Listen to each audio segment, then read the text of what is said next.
This is Around the Table, where we explore the benefits of cooperative ownership. This week, we're recording live at the Commodity Classic 2023 in Orlando, Florida, and we are going to talk about the legislative landscape for agriculture. We're also going to talk a little bit about sustainability. We're going to start by introducing our great panel for the day, folks. On this end, we've got Jesse Allen of the American Ag Network joining us. Jesse, thanks for being here. You bet. Thanks for having me. We also have Will Stafford, who serves as the CHS Washington representative. Will, thanks for being here. Thank you. And Megan Rock joins us. She is the Chief Sustainability Officer with CHS. And Megan, it's a pleasure to meet you. Thank you. And of course, Greg Horstmeier, Editor-in-Chief at DTN, joins us today. Greg, there's a lot going on here at Commodity Classic. There certainly is, and it's great to have some time to talk about it over here. It's great to be really here, Mike. Nice. Thank you. We're going to start, Megan, with you. I want to talk about sustainability. It's a huge topic. Let's start with the current landscape in agriculture. Where do we sit? What are the areas of discussion for sustainability today? It's a great question, and you're right that sustainability can get big very, very quickly. I like to describe it as having tentacles. You know, you can start with emissions, you go to yield, you go to input, and next thing you know, you're talking about policy. So it can grow very quickly. So I would say right now the hot topics are carbon, data, and probably traceability. And the thing about those three is that they're all interconnected and they're relying on each other. So if you start with carbon, of course, everybody's talking about emissions, carbon sequestration, decreasing what's going into the air. But to do that, you have to start with data. And the data starts at the farm level. But of course, then you want to transfer that all the way through the supply chain from the farm gate all the way to the downstream user. And so you need traceability as well. So that's probably the top three. And then from there, like I said, you get those tentacles and there's a lot of different things happening there, but those are probably the top three. Now, when you think about it from the farmer perspective, Megan, as you mentioned, huge topic. It's on discussion, not just in corporate boardrooms, but on farms across the country. And what's coming back your way? What do you hear from farmers on sustainability? You know, so I think you might have mentioned that I'm fairly new to CHS, just coming up on a year. And one of the things that was really exciting for me about coming to CHS was being closer to the producer. Has been doing sustainability for some time, and I've really felt that in these conversations, producers' voices were not being heard. And over the past year with CHS, I have had the opportunity to get out, talk to producers at our annual meeting and some other events. And I think the number one thing is wanting a voice, being a part of the discussion. When you're talking about carbon and data and traceability, making sure that producers are there sitting at the table. I've also heard that this is really confusing. There's a lot of different terms, there's a lot of different words, and it changes quickly. You know, I live in this every single day. I'm able to keep up with the trends, but if you're not in it every day, these words can change very quickly, and that can be hard to keep up with. And then I would say that the other thing is, I'm not a producer, but this is what I've been hearing is to take in what is already being done, to consider that in ag, on the farm, efficiency is the name of the game. You're talking about yield, fewer inputs, not putting more into the soil than you have to get better yields. So if we can talk about it in that way, I think that's what probably the main messages that I've been hearing from producers. That is a great point, Megan. Jesse, do you have a question? I was just going to say, I will agree with you on that I think from what I hear from farmers and ranchers, the biggest thing is confusion. A lot of them don't understand what this all encompasses when we talk carbon, for instance, with sustainability and everything else. And that's, I think, why there's a lot of reluctance to your point. I think that is probably the biggest issue that I hear from farmers, Megan. I would agree, Jesse. One of the things that we did at CHS since I started is we did what's called a materiality assessment. It's basically just a sustainability assessment. You engage your stakeholders, both internal and external. And that was exactly what we heard, is it changes so quickly that there's a hesitancy to get too involved because you don't know what's going to happen. Mm-hmm. Is it going to change with the administration, which I'm sure it will? You can talk about a little bit more and probably better than I can. But is it going to change? Is the topic of the day going to change tomorrow, next week? So being very, very clear and helping to define some of these words, and then the trajectory of these initiatives would be really helpful, I think, for producers. Absolutely. Having a common language that we can use to discuss this, that everybody's on the same page about, would certainly help a lot. Will, as Megan mentioned, these topics start in the farm field. They work their way up to DC. Sustainability, definitely a hot topic in Washington right now. Where does that conversation sit today? What are we seeing? Yeah, so as the Biden administration came into office and Democrats controlled both the House and the Senate, we saw sustainability really, and climate in general, really ramp up in as just kind of a popular topic that everyone was talking about. And late last year, in the last Congress, we did see a couple of things happen. We saw a bill called the Growing Climate Solutions Act get signed into law. That was a very bipartisan bill that CHS was supportive of, that helps kind of add some of that certainty and break down barriers so that farmers can participate in carbon markets.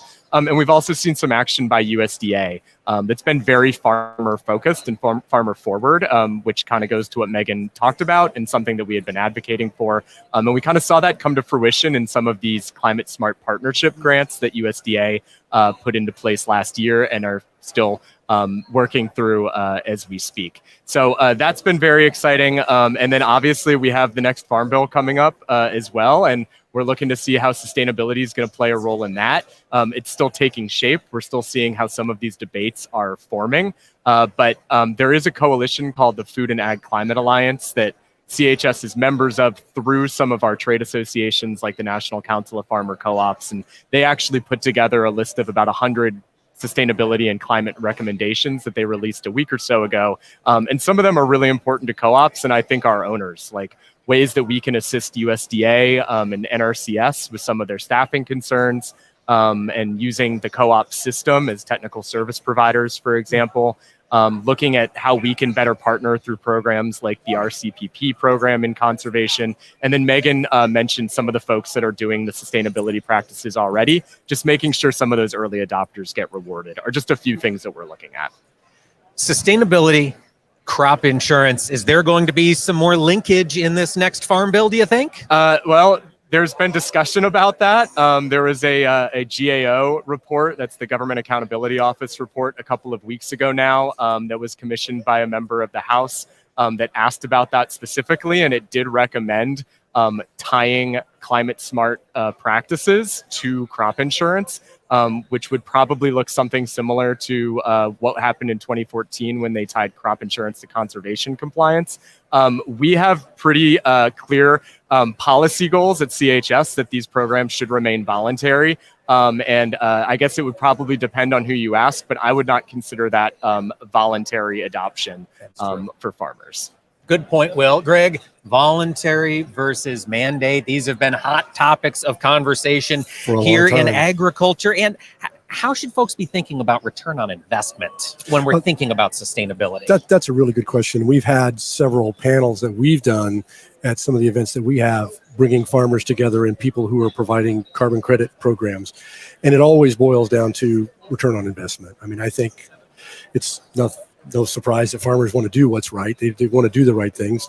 A lot of them are adopting these practices anyway, trying to, as Megan was getting to, reduce the footprint, reduce the amount of products that we have to use out there in the field. That's all part of return on investment. That's helping my bottom line, helping keep my margin strong. When it comes to the programs themselves, I think that's what farmers have a lot of question about. What will I have to do? Back to the statement about voluntary versus mandatory, what will I be required to do? What can I do? And then what does that mean to how it works on my farm? And I think that's one of the encouraging things that I'm beginning to see is as this, I don't want to say that this whole idea has matured because it's a long way from that, but it is maturing. That the programs that I see coming up, the things that I see, programs like that CHS is putting together, are trying to not shoehorn everybody into one shoe.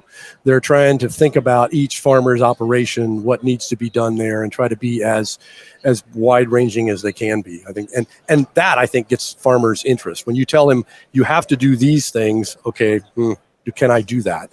But when you say, well, how would this work on your farm? Tell me how you can make this work. That's a whole other conversation.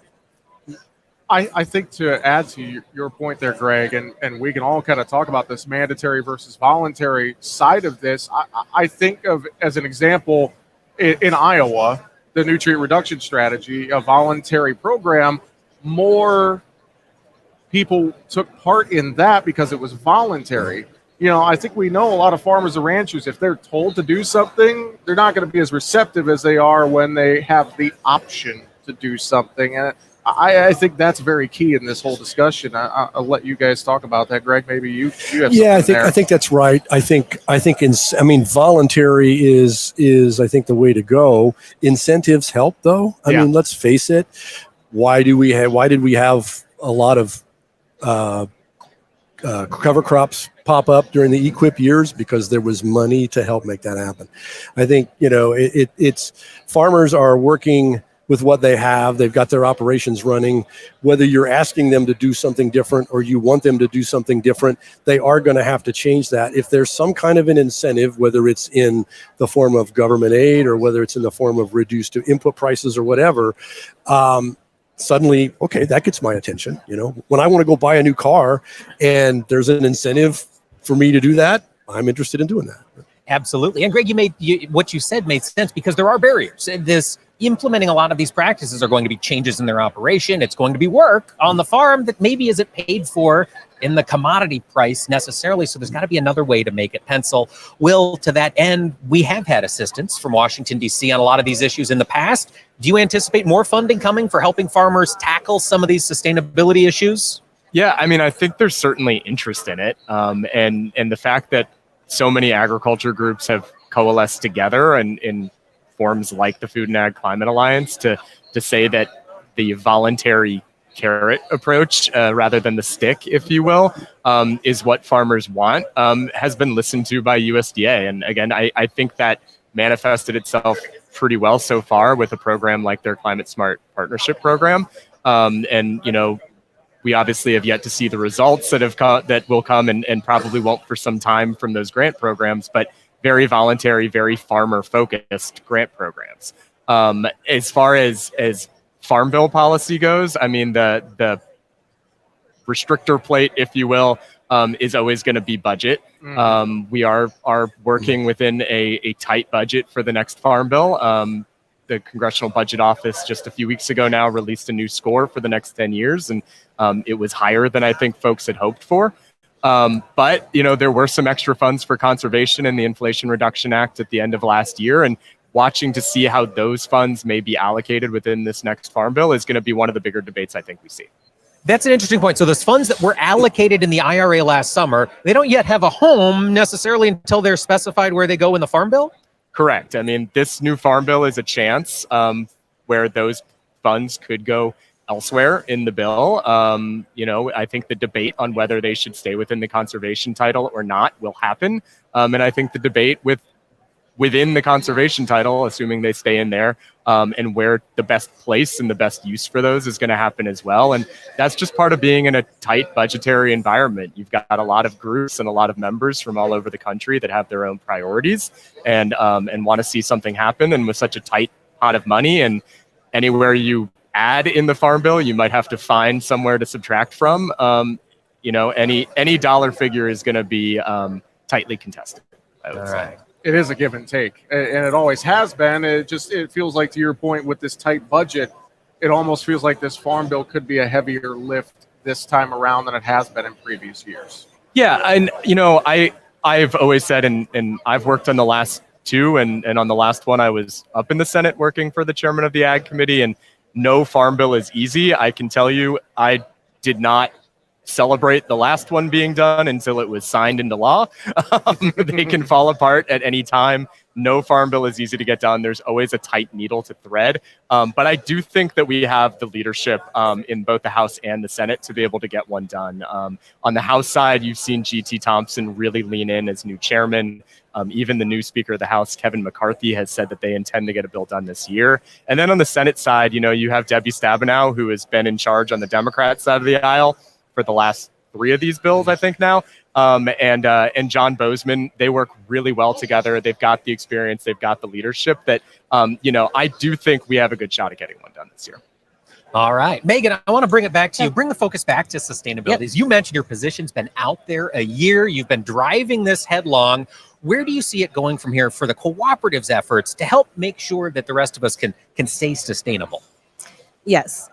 So I would say that the very first thing is to understand the needs of the cooperative system and for producers.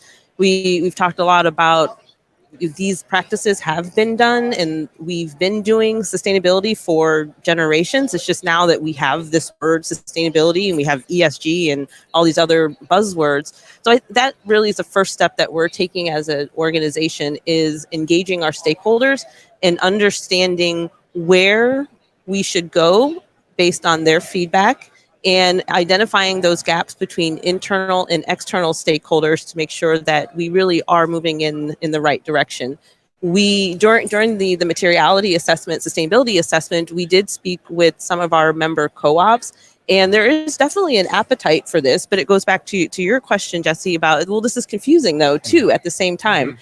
And this is, I think, a really important role that CHS can play, is to be the mediator, help to take sustainability and make it mainstream, make it a word that makes sense to the entire agricultural cooperative system, and create opportunities and market access off of that. So that's where I see it going. I think sustainability will become mainstream and not such a buzzword, but it really will become a critical part, a critical spec, just like any other bushel of corn, wheat, or soybeans.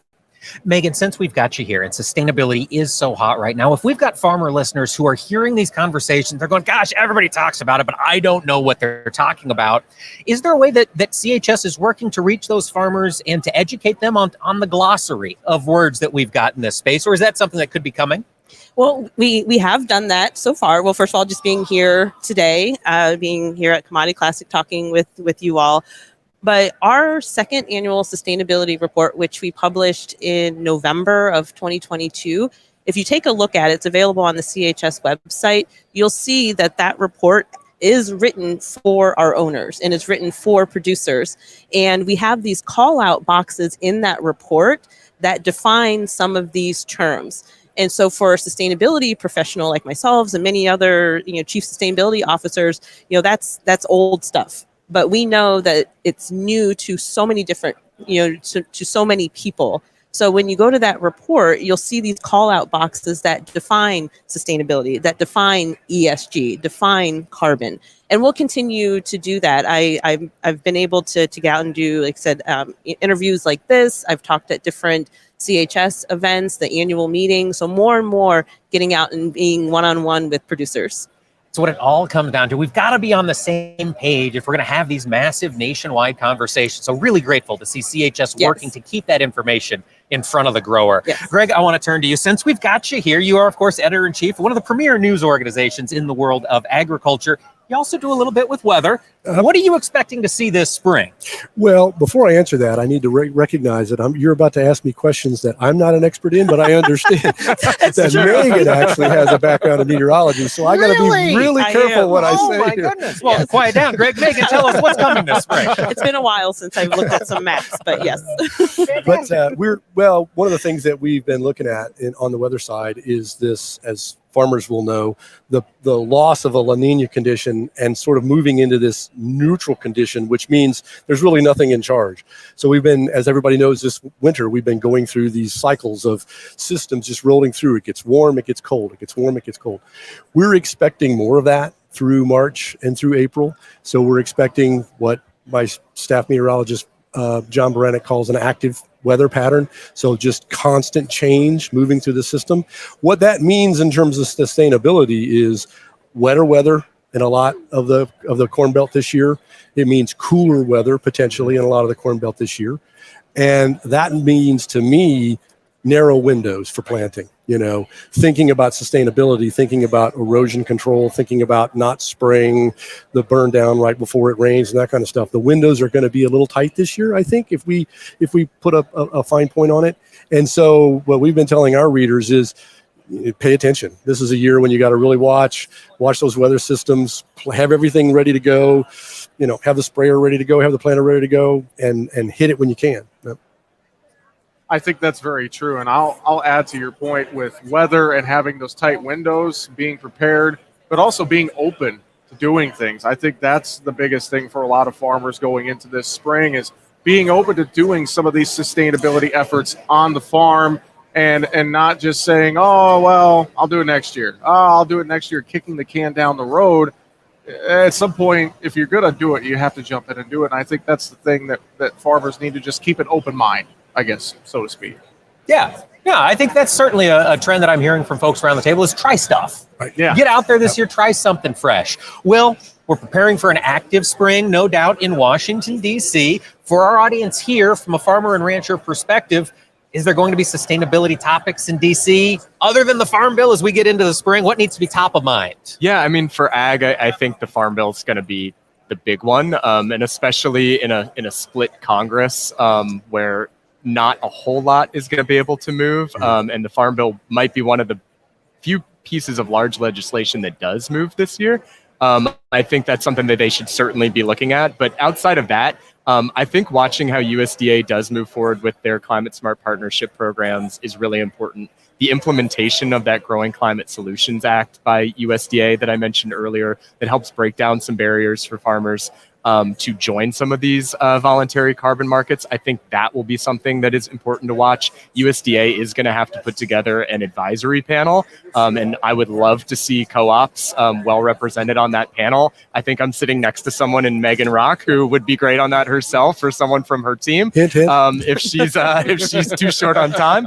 But I think it would be great to have CHS and co-op representation on something like that. Is it still possible to get the co-ops represented, or have those committees all been set?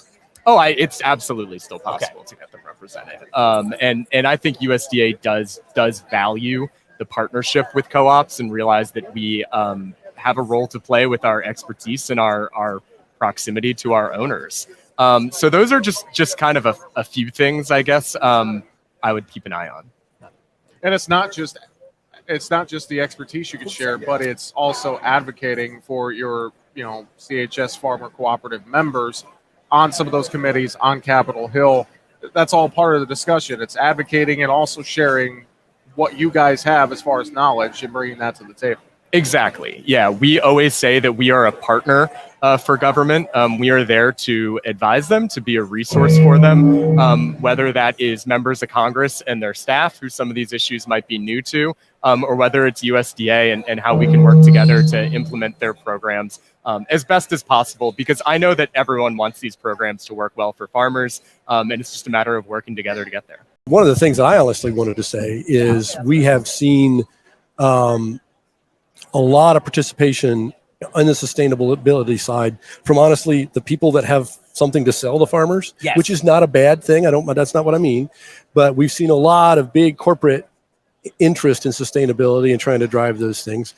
The co-op system has been, the farmer's sort of intermediate friend for as long as the co-op system has been here. And I don't want to, it's a really good thing to see the co-ops stepping into this and trying to bring some reality, maybe a little neutrality, a little balance to it. I think that's really important. I think farmers expect that. That's a great point. It's a farmer-led counterweight to perhaps some of the corporate push that can happen. Not that the corporate push is bad, because it's all good, but it's nice to have that balance. Yeah. I mean, within a Farm Bill context, that's something we've been starting to talk about a lot, especially with that kind of zero budget environment that we talked about, is ways that partnerships can happen where just the expertise and the proximity to our owners, where can we play a role in partnership with USDA, filling maybe some of the gaps that they've had in something like NRCS staffing issues, and be able to play a role there that better serves the customers at the end and the stakeholders, while also not costing the taxpayers money. Things like that are going to be really popular in this Farm Bill environment. Yeah, when I think of, you mentioned technical assistance earlier, and when I think of what the co-op does every single day across the country, it's all technical assistance for farmers. Right. If we can bring that to the USDA, it's just going to be a win-win. I think that the co-op system is tailor-made for that, personally. And I was going to add, when you were talking about the role of government, I don't know if everybody has heard about the Climate Smart Ag and Forestry Initiative. The $1 billion coming from the USDA to promote climate smart practices. And that's another great role for all of us actually to be a part of those projects. While most of the money I think has already been allocated, but the awardees, they have projects, but they don't know all the details yet of those projects. And that's where all of us can start to fill in and make sure that these programs and these projects really do go back and benefit the producers, particularly in the cooperative system. But that's really what the money is there for, is to make sure that we're defining what a climate smart commodity is, that we're using real data, that there's a common methodology, common calculations, and then from there, we can build off of that. So I think that's a really good opportunity for all of us to be a part of that as well. All right. Any other points we want to make? Just that it's the right time for farmers to have their voice heard in policy. Moving into a farm bill, and these issues are hot. If you're not at the table, you might be on the menu. And they have a voice through CHS, and they have a voice in DC, and we'd love to hear from them. Will, you make a really good point in that.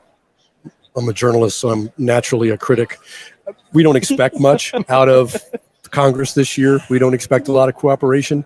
If the Farm Bill could be one of those things that we actually get done as a political organization this year, it would be kind of cool. I think there's a lot of momentum and desire from both sides of the aisle to get something across the finish line. Like I said earlier, it's always a tight needle to thread, and no farm bill is easy. But the farm bill is different than a lot of pieces of legislation. It's not just partisan lines that gets drawn on. You see geographic fights, crops versus crops. And we worked through some of those issues, and I think we can get a good bill. That's so true. Megan Rock, final question to you here. We're coming into springs. Greg mentioned it's going to be busy. Farmers are going to have a lot of other things on their plate. What would you like them to be thinking of from a sustainability perspective as they start their 23 growing season? I think it would be great if we could get more information out there about what is happening on the farm. I visited a farm in South Dakota, I think last summer, and I was joking with one of the younger members of the family that he needed to do a TikTok challenge, or get a video out there. But in all seriousness, getting the message out, talking about what's being done. I think if we could do that and let people know that there's so much opportunity within agriculture. Yes, as we all contribute to the carbon footprint, but agriculture really is a big part of the solution. And if producers can think about that and think about how do we get their voice out to the mainstream society, the young kids, my kids included, that go to the grocery store and have no idea where it comes from, it just shows up.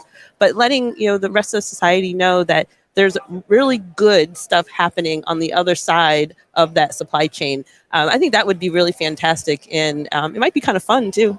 So get out there, shoot a video. If you're trying to cover crops, get it out. Tell that story, it sounds like. Megan, is that the right attitude? I think so.